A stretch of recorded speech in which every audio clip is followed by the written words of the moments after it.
తినేసి బయలుదేరాను. 2 minutes అయింది బయలుదేరి. లేదు వేడి మీద అవుతున్నాను, సరిగా గొంతు ఇదిగా ఉన్నారు.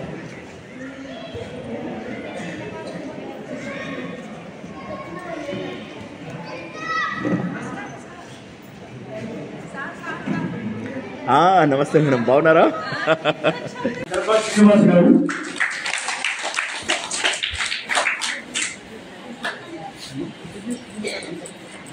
మీరు హైదరాబాద్ వస్తాడు.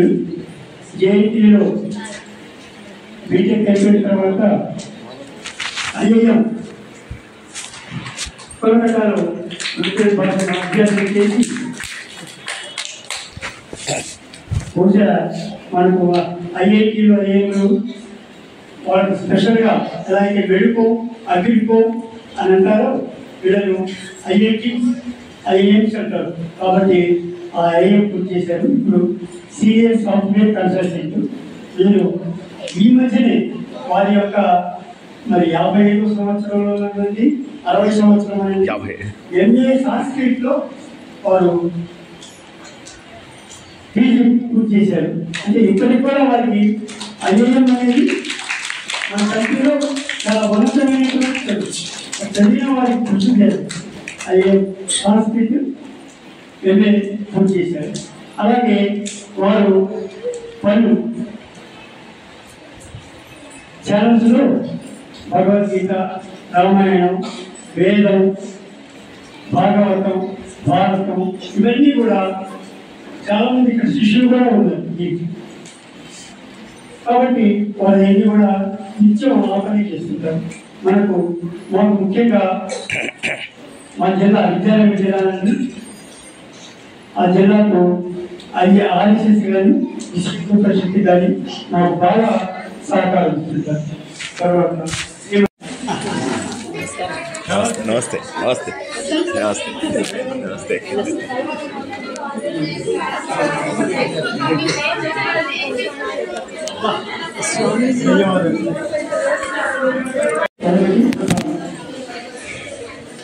సభకు వందనాలు.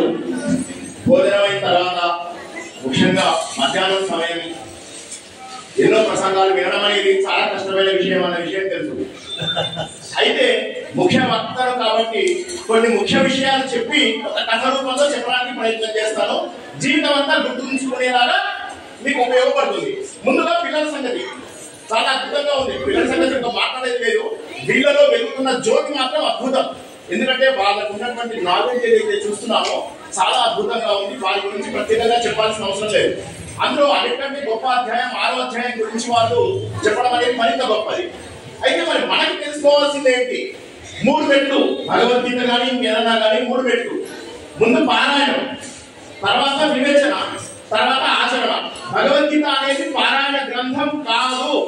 మీరు ఏ స్వామి అయినా చెప్పండి, ఎవరైనా చెప్పండి. ఆయన ఆ స్వామి వచ్చినటువంటి స్వామి మా గురువు గారి యొక్క శిష్యుడు, తత్వవిధానంద సరస్వతి గారి శిష్యుడు చిత్తప్రజ్ఞానంద సరస్వతి. సో ఆయనకి మీ అందరికీ కూడా వందనాలు చెబుతూ ఒక మాట చెప్తున్నాడు, భగవద్గీత పారాయణ గ్రంథం కాదు. అయితే పిల్లల విషయంలో కష్టమైనటువంటి పారాయణ గ్రంథమే. రెండవది వివేచన, అంటే ఆలోచన. ప్రతి శ్లోకంలో అర్థం ఏంటి?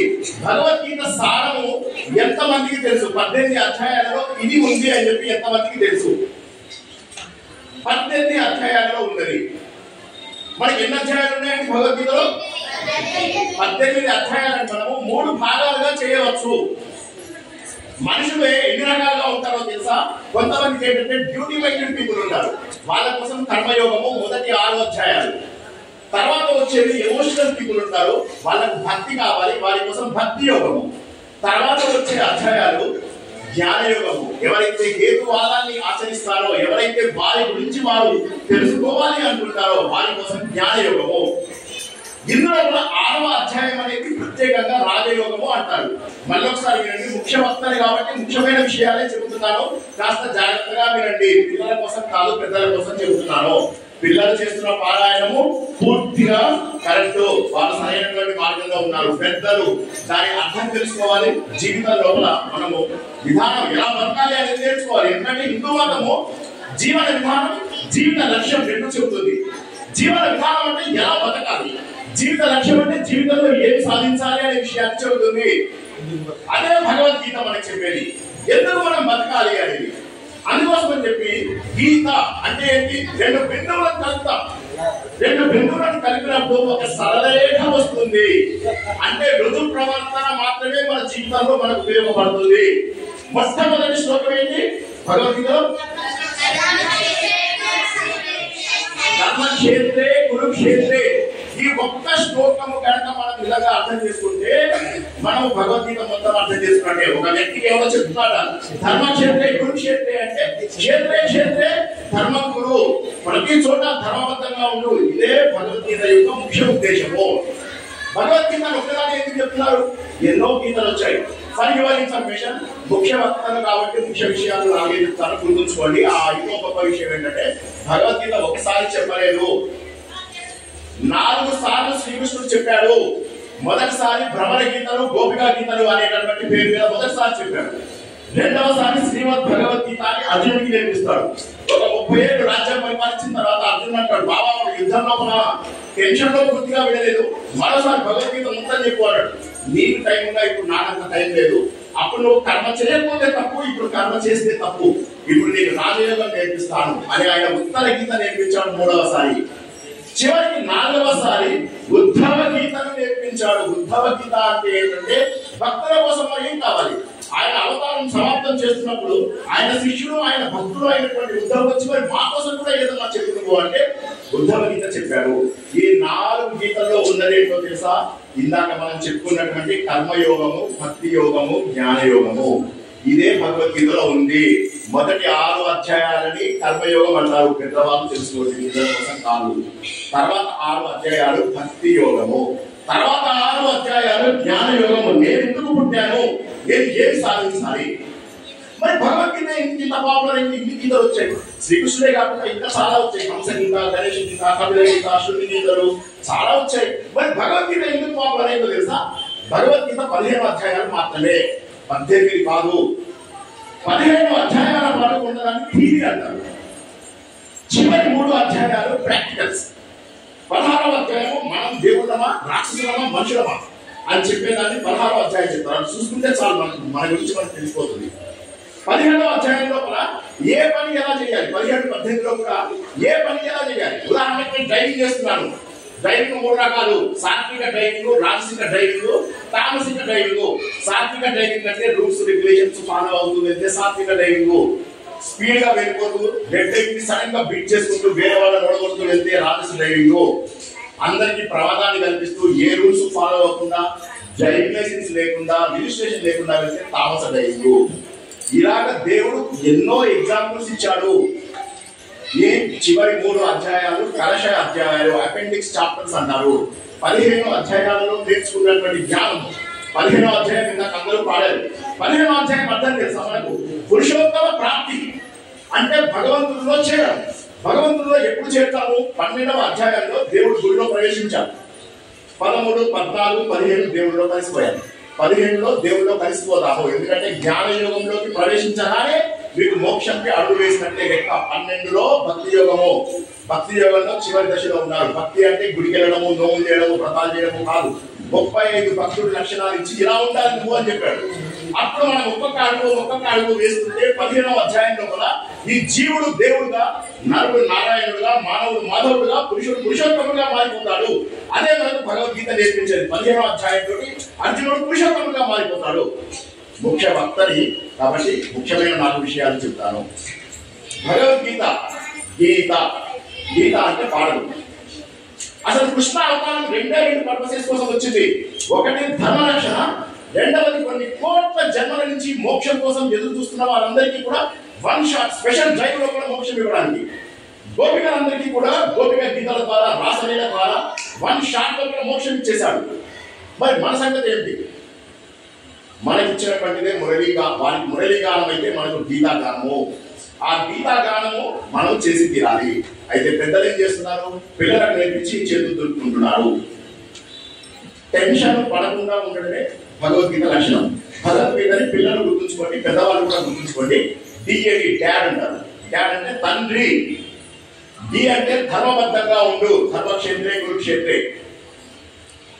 ఏ అంటే ఏడవద్దు. భగవంతుడి సందేశము అశోచ్వానందం నుంచి ప్రారంభమై మోక్ష ఇష్యామి మాశుచ దగ్గర ఎండవుతుంది.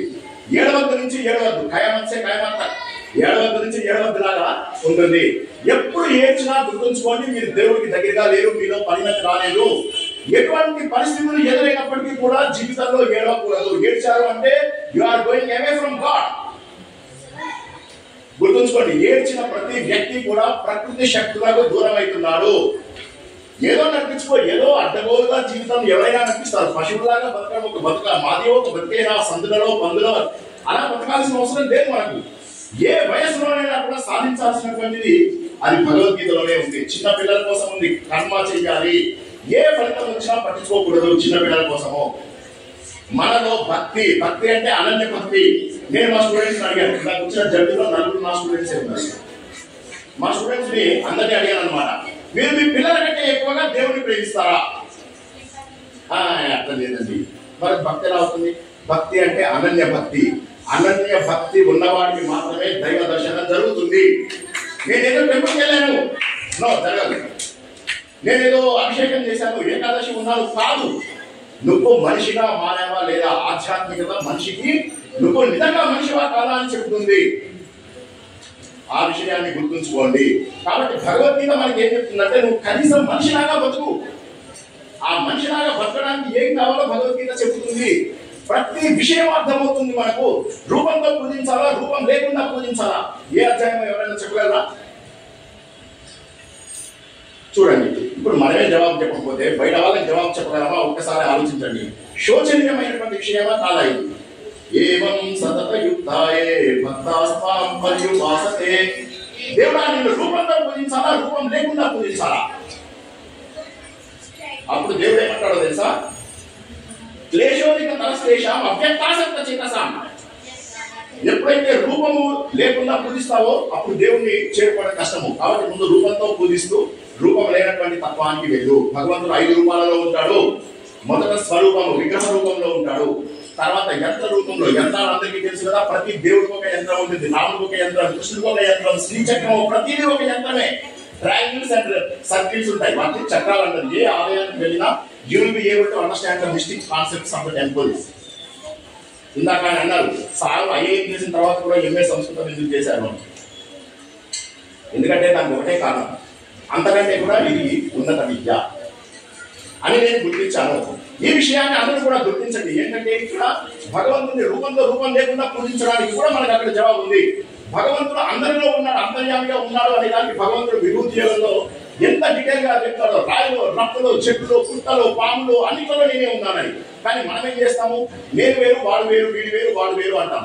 అందరిలో ఉన్నది ఒకటే అయినప్పుడు ఎవరినైనా ఎందుకు ద్వేషిస్తాం? మరి అది మనకు పరిణతి రానప్పుడు భగవద్గీత ఎన్ని 100 సార్లు పారాయణం చేసి లాభం ఏంటి? మనలో పరిణతి లేని ఆధ్యాత్మికత ఎందుకు? పారాయణం కాదు మోక్షం, పిల్లలకి పారాయణం మోక్షము. పెద్దవాళ్ళు దాని వివరణ తెలుసుకోవాలి, దాన్ని ఆచరణ చేయాలి. మరొకసారి చెప్తాను, భగవద్గీత ఆచరణ వేదాంతం, అనుష్ఠాన వేదాంతం. ఎప్పుడైతే నువ్వు ద్వంద్వాలకు అతీతంగా వెళ్తావో, ఇందాక మా గురువు గారి శిష్యుడైనటువంటి స్థిత ప్రజ్ఞానంద ఆయన ఏం చెప్పారు? ద్వంద్వాలకు అతీతంగా వెళ్ళాలి, సుఖ దుఃఖాలకు అతీతంగా వెళ్ళాలి. సుఖం వచ్చినప్పుడు సంతోషపడాలి, దుఃఖం వచ్చినప్పుడు సంతోషపడాలి. వీడేమనుకుంటాడో వాడేమనుకుంటాడో అని ఆలోచించద్దు. ఎవరన్నా ఏమన్నా అనుకున్నాడంటే సంతోషపడాలి.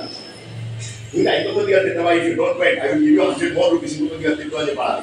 అప్పుడు వాడు తిట్టడం మనకి. భగవద్గీత అలాంటి జ్ఞానాన్ని అందిస్తుంది. భగవద్గీత గొప్పది కాబట్టి గేయం గీతా నామ సహస్రం అని శంకరాచార్య చెప్పాడు. భగవద్గీత లోపల ద్వైతం ఉంది. దేవుడు నేను వేరు వేరు, అది మొదటి 6 అధ్యాయాలు. తర్వాత 6 అధ్యాయంలో నేను దేవుడి యొక్క అంశని అని చెప్పేసి మనకు తర్వాత 6 అధ్యాయాల్లో తెలుస్తుంది. చివరికి నేనే దైవ స్వరూపాన్ని, నాలో ఉన్న దైవత్వాన్ని ఆవిష్కరించుకోవడమే నిజమైన భగవద్గీత. నాలోని ఆధ్యాత్మికతను ఆవిష్కరించుకోవడమే నిజమైన భగవద్గీత. అదే భగవద్గీత సారము. ఇందాక డాడీ లోపల డి తెలుసుకున్నాము, ఏ తెలుసుకున్నాము? చివరి డి ఏంటో తెలుసా? ధైర్యంగా ఉండడం. ఇప్పుడు ఆలోచించండి, మొత్తం భగవద్గీత చదివే బదులు ఈ 3 గుర్తుంచుకోండి. మళ్ళీ ఒకసారి చెప్తున్నా, నేను ఎండ్ చేసే ముందు, ఎందుకంటే ముఖ్య వక్తలు కదా, ముఖ్యమైన 4 ముక్కలే చెప్తున్నాను. అందులో మొదటి కావాలని తెలుసుకున్నది ఏంటి? ఎన్నో గీతలు ఉన్నాయి, అందులో 4 గీతలు ముఖ్యమైనవి అని చెప్పేసి, అందులో బ్రహ్మ గీతలు, శ్రీమద్ భగవద్గీత, ఉత్తర గీత, ఉద్ధవ గీత అని చెప్పి మొదటి పాయింట్. రెండవది ఏంటంటే భగవద్గీత 3 భాగాలు: కర్మయోగము, భక్తి యోగము, జ్ఞానయోగం అని. మధ్యలో 6వ చాప్టర్ని రాజయోగం అంటారు అని కొత్త విషయం చెప్పారు. మూడవ విషయం ఏంటంటే డిఏడి డాడ్, ధైర్యంగా ఉండాలి, ధర్మబద్ధంగా ఉండాలి, అశోచన ఎప్పటికీ ఏడవద్దు. ఏడ్చే ప్రతి ఒక్కరికి దేవుడు దూరం అవుతారు. ఈ రోజు నుంచి ఎవరు ఏడవకుండా ధైర్యంగా ఉండాలి. ఎవరు ఏడవద్దు. ఏడ్చారు అంటే గుర్తుంచుకోండి, you are going away from God. ఈ మహోన్నతమైనటువంటి సందేశము, మురళి గానము, గీతా గానము, ఋతు మార్గము, ధర్మ మార్గము. ఒక బిందువుని ఇంకో బిందువుని కలిపితే దాన్ని గీత అంటారు. అది స్ట్రైట్ లైన్ లో గీస్తే ఫాస్ట్ గా వెళ్తాం, ఇలా సర్కిల్ గా ఇలా గీయచ్చు. కానీ అలా వెళ్ళకూడదు. ఋతు మార్గంలో వెళ్ళినప్పుడే మన జీవితం ధర్మబద్ధము. ఎందుకంటే ఎక్కడ ధర్మం ఉంటుందో అక్కడ కృష్ణుడు ఉంటాడు, ఎక్కడ కృష్ణుడు ఉంటాడో అక్కడే విజయం వస్తుంది. కృష్ణస్తు భగవాన్ స్వయం. కృష్ణుడే అన్ని భగవంతుడి లక్షణాలతో భూమికి వచ్చి మనకు అందించాడు. ఎక్కువ రోజులు కాలేదు, కేవలం 5000 సంవత్సరాల కింద వచ్చినటువంటి ఈ జ్ఞానం. మనకు ఇక్కడ అందరికీ వేదాలు ఉన్నాయని తెలుసా? వేదాలు ఎంతమంది చదువుకున్నారు?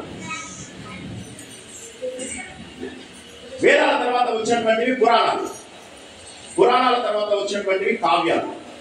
అవి రామాయణ మహాభారతాలు. ఆ మహాభారతంలోని మధ్య భాగంలో భీష్మపర్వంలో వచ్చినటువంటి ఈ 18 అధ్యాయాలు ఇవి మనకు. సంపూర్ణ మహాభారతం ఏదైతే ఉందో వేదవ్యాసుడు రాసినటువంటిది అది పంచమ వేదం అని చెప్పేసి అంటారు. 5వ వేదము. 4 వేదాలలో ఉన్నటువంటి జ్ఞానమే కాకుండా మరింత జ్ఞానాన్ని అందించి అందులో ఆయన పెట్టారు. అందులోంచి వచ్చినటువంటిది భగవద్గీత. అందుకోసమని పాపులర్ అయింది. It has everything for everybody. ఆ విషయాన్ని మనం గుర్తుంచుకోవాలి. అదే మహాభారతంలోంచి విష్ణు సహస్రనామం, లలిత సహస్రనామము, బిరుదనీతులు, సంస్కృతీయము, యక్ష ప్రశ్నలు, నవజ ప్రశ్నలు, what not everything is from that only. So అటువంటి మహోన్నతమైన పంచమ వేదంలోంచి ఉపనిషత్తుల అంటే వేదాల చివరి భాగంలో ఉన్నటువంటి జ్ఞానం యొక్క సారమైనటువంటి భగవద్గీత అంటే ఉపనిషత్తులని గ్రైండర్ లో వేసి మిక్సీ చేసి జ్యూస్ చేసి మనకు అందించారు. అందులో ఉన్న 700 చాలా చిన్న శ్లోకాలని బట్టి కొట్టడం చిన్నపిల్లల బాధ్యత అయితే, పెద్దవాళ్ళ బాధ్యత ఏమి చెప్పారో నేను ఏమి అందులోంచి నేర్చుకుని ఆచరించాను. ఆచరించకపోతే అనవసరం. కాబట్టి అటువంటి ఆచరణ గ్రంథమైనటువంటి ఆ భగవద్గీత పిల్లలందరూ నేర్చుకోవడము, ఇంత పద్ధతిగా ఉన్న పిల్లల్ని చూడడం చాలా సంతోషంగా ఉంది. వీరందరినీ ఇంత చక్కగా ఇక్కడికి తీసుకొచ్చి ఒక చక్కటి ప్లాట్ఫామ్ తీసుకొచ్చిన మన అందరి విశ్వ హిందూ పరిషత్కి, వేదికను అలంకరించినటువంటి పెద్దలందరికీ పాదాభివందనం.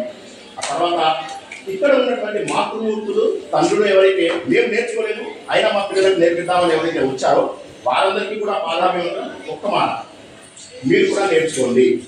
ఆ విషయాన్ని అందరికీ కూడా చెబుతూ, ఆత్మ సుఖము వీడి నీ ఆట కొరకు ఆత్మ పోషణ చేసి సూత్రధారి విశ్రమించని నీ పాదం ఆశ్రయించి పరమ కరుణాంతరంగా శ్రీ పాండురంగ. జై శ్రీకృష్ణ.